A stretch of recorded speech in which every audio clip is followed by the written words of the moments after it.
પાટણ જિલ્લા પંચાયત ખાતે આજે સામાન્ય સભાની મીટિંગ જિલ્લા પંચાયતના પ્રમુખ એવા હેતલબેન ઠાકોરની અધ્યક્ષતામાં મળી હતી, જેમાં જિલ્લા પંચાયતનું વર્ષ 2026 થી 27નું બજેટ શાસક અને વિપક્ષ સભ્યોની સર્વસંમતિથી મંજૂર કરવામાં આવ્યું હતું। આજે રજૂ થયેલું બજેટ ₹395 કરોડની પુરાતનવાળું બજેટ મંજૂર કરવામાં આવ્યું હતું। તો વિપક્ષના સભ્ય અશ્વિનભાઈ પટેલ દ્વારા આજે રજૂ થયેલા બજેટમાં ભ્રામક હોવાનો આક્ષેપ કર્યો હતો। જિલ્લા પંચાયત પાટણના પ્રમુખ હેતલબેન ઠાકોરે જણાવ્યું હતું કે મારા કાર્યકાળ દરમિયાન ત્રીજી વખત વર્ષ 2025 થી 26નું સુધારેલું અને વર્ષ 26 થી 27નું અંદાજપત્ર રજૂ કરેલ છે।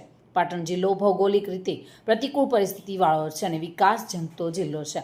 મર્યાદિત આવકમાંથી પણ સમગ્ર જિલ્લાના વિકાસને આવરી લેતી જોગવાઈઓ કરી આ બજેટ બનાવેલ છે।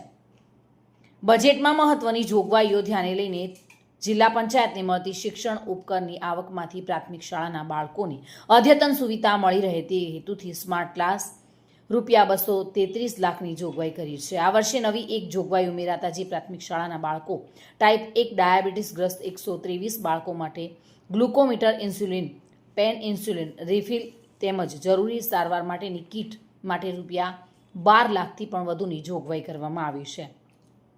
જિલ્લાના લોકોના પ્રશ્નોને વાચા આપવા સારું અને તેના નિકાલ માટે ₹9 લાખના ખર્ચ માટે જનસુવિધા કેન્દ્ર તથા 5 લાખ વિવિધ યોજનાની જાણકારી માટે કિયોસ્ક ડેસ્કબોર્ડ માટે જોગવાઈ પણ કરવામાં આવી છે।